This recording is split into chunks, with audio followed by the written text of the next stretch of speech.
Magandang hapon, Pilipinas. Live mula sa Pag-asa Weather and Flood Forecasting Center, narito na ang latest sa ating panahon.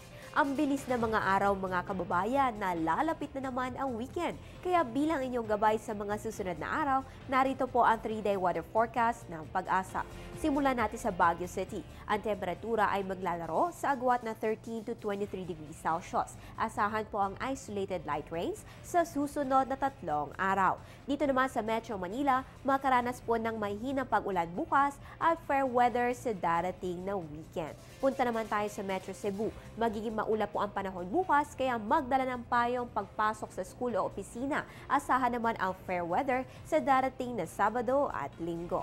Sa Metro Davao, asahan po ang partly cloudy to cloudy skies with isolated rain showers or thunderstorms simula bukas December 6 hanggang sa Sunday, December 8. At sa Zamboanga City, asahan po ang bahagya hanggang sa maulap na kalangitan na may pulong-pulong pagulan o pagkidlat pagkulog sa susunod na 3 araw.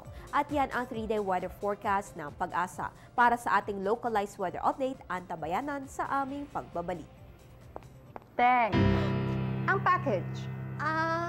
Ma'am, sabi ng Air 21 on the road na. Ano, Teng? Ang package. Ma'am, sabi ng Air 21 na receive na. Okay, very good.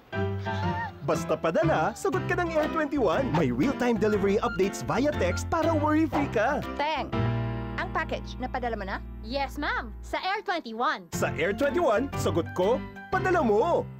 Sa lagay ng panahon dyan sa Mindanao sa oras na ito, nakakaranas po ng mahinang pagulan ang ipasugong sa may Bukidnon, pati maging sa mga probinsya ng Davao Oriental, Compostela Valley at Surigao del Norte, pati sa mga kalapit nitong lugar. Ang mahinang pagulan na ito ay maaaring magtagal sa loob ng 1 hanggang 2 oras ayon sa Pag-asa. Maging una sa ulat panahon, please follow us on Twitter, like us on Facebook at bisitahin ang aming website. Ang update na ito ay hatid sa inyo ng Panahon TV Express kung saan walang pinipiling panahon ang pagbibigay impormasyon.